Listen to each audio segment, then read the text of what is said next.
ஏழை ஒருவன் தன் அன்றாட உணவிற்கே வருமானம் இல்லாமல் வறுமையில் வாழ்ந்து கொண்டிருந்தான். அவன் சோம்பேறி இல்லை. எவ்வளவு கடினமாக இருந்தாலும் தன் கடமையை சிறப்பாக செய்து முடிப்பவன்.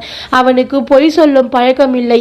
தூய்மையான எண்ணங்கள் கொண்டவன். இருந்தாலும் அவனது முற்பிறவியின் பிரதிபலனாக அவனது பாவ கர்மாக்கள் அவன் எங்கு வேலை தேடி சென்றாலும் அந்த வேலை அவனுக்கு கிடைக்காதபடி அந்த பாவ கர்மாக்கள் தடுத்துவிடும்.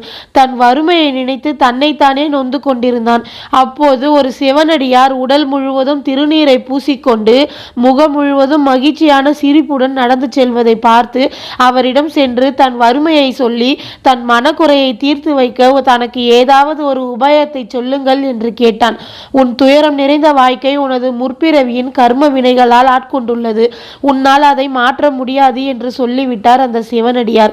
தன் வாழ்க்கை எப்பொழுதும் முன்னேற்றம் அடையாது என்பதை நினைத்து நொந்து போனவன் தன் விதியை ஏற்றுக்கொண்டு வாய முடிவு செய்து தன் மனதை தேற்றிக்கொண்டு மீண்டும் அந்த சிவனடியாரிடம், நீங்கள் ஏன் உங்களது மேனி முழுவதும் இப்படி சாம்பலை திருநீரு என்று பூசிக்கொண்டுள்ளீர்கள் என்று கேட்டான். அதற்கு சிவனடியார், இது மனித உடலின் இறுதி வெளிப்பாடு, சிவனின் அடையாளம். நாம் இறந்த பிறகு நாமும் சாம்பலாய் போய்விடுவோம் என்பதை நம் மனம் எப்பொழுதும் நினைக்க வேண்டும். இந்த உடல் நாம் அடுத்தவருக்கு தீமை செய்யக்கூடாது என்பதை இந்த திருநீரு உணர்த்தும். அருட்செல்வத்தை விரும்புபவருக்கு அருட்செல்வத்தையும் பொருட்செல்வத்தை விரும்புபவருக்கு பொருட்செல்வத்தையும் பெருக செய்யும் தன்மை இந்த திருநீருக்கு உண்டு. என் சிவபெருமான் எப்பொழுதும் என்னுடன் இருப்பதை என் மனது உணர்ந்து கொண்டு அவரை என் நினைவில் தியாபிக்க வேண்டிதான் நான் என் மேனி முழுவதும் இந்த திருநீரை பூசிக்கொண்டிருக்கிறேன் என்றார் சிவனடியார். தன் வறுமையை போக்கி தன் வாழ்வை நிலைப்படுத்த பொருட்செல்வத்தை அடைய நினைத்த அந்த ஏழை, சுவாமி, எங்கள் குல வழக்கத்தில் திருநீறு பூசும் வழக்கம் இல்லை. நான் மிகவும் வறுமையில் வாடுகிறேன். நான் என்ன செய்வேன்? இந்த திருநீரை பூசிக்கொள்ளாமல் என்னால் அதன் பலனை அடைய முடியாதா என்று கேட்டு புலம்பி அழுதான். சரியப்பா, உன்னால் திருநீரை பூசிக்கொள்ள முடியாது என்றால் யாராவது தன் நெற்றியில் திருநீறு பூசி இருப்பதை அதிகாலை வேளையில் பார்த்து வா. அதுவே உன் பாவ கர்மாக்கள் உன்னை அண்டவிடாமல் தடுத்துவிடும் என்றார். தன் தெருவில் திருநீறு பூசிக்கொண்டு தன் தொழிலை செய்யும் குழவன் ஒருவனை தினமும் அதிகாலையில் அவன் தொழிலுக்காக மண்ணெடுக்க செல்லும் போது அவனுக்கு முன்பாக எழுந்து அதிகாலையில் தன் தெருமுனையில் நின்று அவன் நெற்றியில் பூசிக்கொண்டு செல்லும் திருநீரை பார்த்து வந்தான். ஒரு நாள் அந்த ஏழை எழுந்து வருவதற்கு முன்பே அந்த குழவன் எப்பொழுதும் அவன் மண்ணெடுக்கும் இடத்திற்கு சென்று விட்டான்.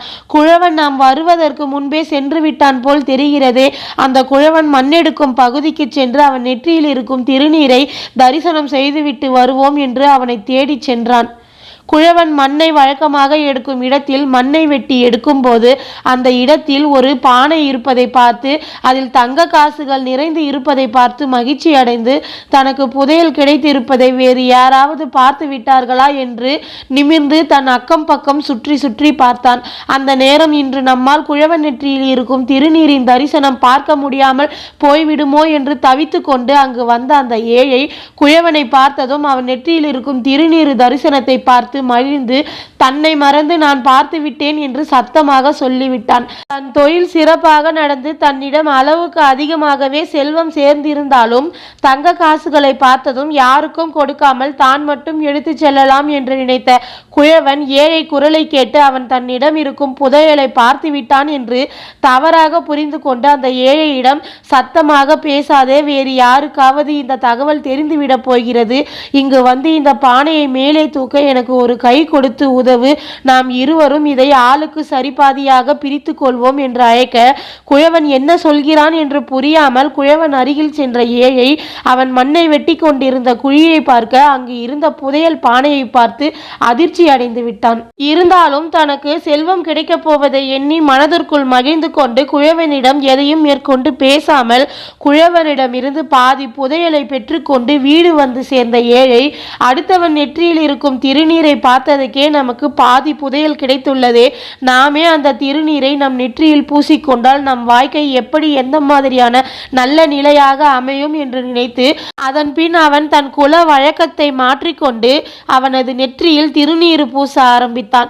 அன்று முதல் அவன் முற்பிறவியின் பாவ கர்மாக்கள் அவனை விட்டு நீங்கிவிட்டது. அவன் வாழ்க்கையில் இருந்த தரித்திரமும் வறுமையும் அவனை விட்டு சென்று விட்டது. அவன் வாழ்க்கையை நல்ல விதமாக வாழ ஆரம்பித்தான். சிவனின் அடையாளமான திருநீருக்கு நம் முற்பிறவியின் பாவங்களை அழிக்கும் சக்தி கொண்டது. பீடையும் தர்தரமும் நம்மை தீண்ட விடாமல் தடுக்கும் வல்லமையும் சிவபெருமானின் அடையாளமான திருநீருக்கு உள்ளது. அதை பூசுவதன் மூலம் நம் வாழ்வில் இருக்கும் பீடையும் தர்தரமும் நம்மை விட்டு நீங்கி நமக்கு நல்ல பாதையையும் நல்ல வாழ்க்கையையும் கொடுத்து உதவும். இது போல சுவாரஸ்யமான தகவலை தெரிஞ்சுக்கணும்னு ஆசைப்பட்டா என்னோட சேனலை சப்ஸ்கிரைப் பண்ணுங்க ஃப்ரெண்ட்ஸ்.